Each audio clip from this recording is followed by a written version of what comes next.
That I didn't realize until I released it. And that's the funny thing. My main concern wasn't getting some openings, you know, to open to major artists. My main concern was how I can make this on my own, just with the sound engineer, and just come back to the origins of the whole thing, which is just me in front of my piano. That was the start. When I wrote Tu planes sur moi or Si la vie demande ça, I was alone in front of my piano, and this is exactly what I wanted to. I haven't been able to do that back at the time because we were doing something else, and it was great. We were very successful, but I thought sometimes all the vocals arrangements, the backing vocals arrangements, and maybe the melody and all the chords were sort of hidden by all the arrangements, basically. And just to take off everything and just leave, what would happen if I would just listen to all these songs people know and just keep the vocals and the piano. And I thought that would be very interesting because people all of a sudden would feel how it is to be maybe sitting next to me while I'm at the piano singing. I remember some people for the last 5-6 years, every time I performed a song was because somewhere I would go see someone on stage performing. He would be a friend. It would happen to be a piano, and would invite me over to sing a song. And every time it would be like that, just me and my piano. Or maybe if I invite over some people for dinner and oh, come on, sing a song. I never say no. And so I would get on the piano and see people's reaction was just amazing. And I thought something isn't dead, and it's just natural because it's funny because back at the time I needed to have the whole band behind me, and now it's just me and the piano, and it still works. And so this is why I decided to do it that way. We have a great, we had, but still have in our heart, a great French composer called Michel Berger. He got a sister, Franca Berger, a great pianist as well. And we met through my Chinese lecturer, actually.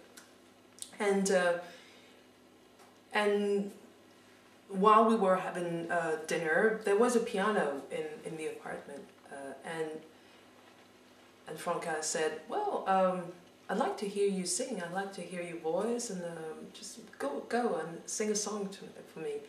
And so I went, well, yeah, okay. And so I sat at the piano and I did Let Me Let Go.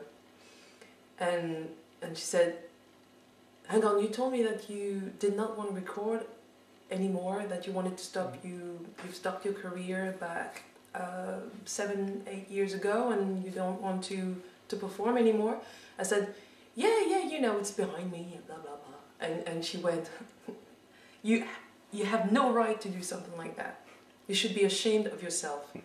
I think to just let this die like this, it is just amazing to me. It's just, it cannot be. It cannot be. I'm really shocked, and I strongly suggest that you think this over.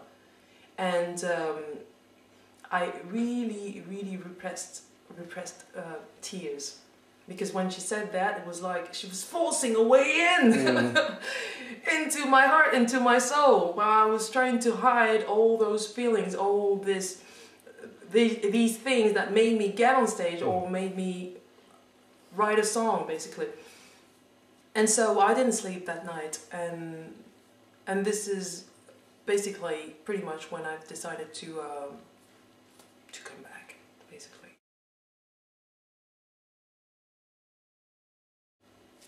Diane said, well, I have this song for you girls to record. I think you should, you know, consider it. And so I've listened to it, but it was sort of I mean, the demo was produced as it was going to be performed by Eternal, a band, English band back at the time, 3 girls, gorgeous, you know. And I thought, I love the melody, I love the lyrics, especially in English, you know, taking back my heart, repossessing my affection. And actually, I thought there should be a dance track. There should definitely be a dance track, because the lyrics are so sad, because she's leaving that person. Let's make a party out of it.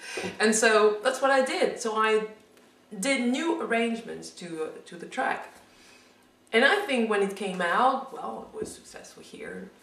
But I think it gave a new life to the song, basically. And it was possibly Diane had the opportunity to show it to have Cher listen to it, and Cher decided to record it with my arrangements, which is great, which is fantastic. I was overwhelmed.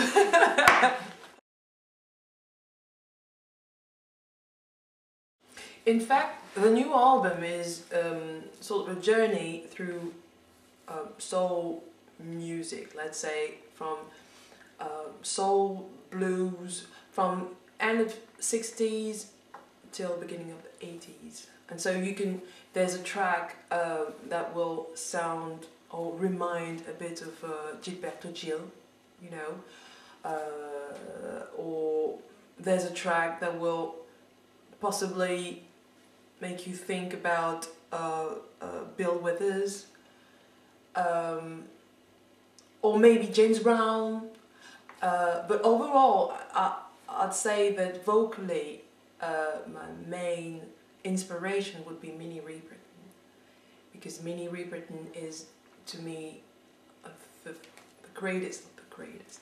Really, she's an inspiration. She's sort of a guide as well, and yeah, vocally it. You know, the concept of the album would be that it would be a journey through different genres of, you know, different style of black music, but of that period of time.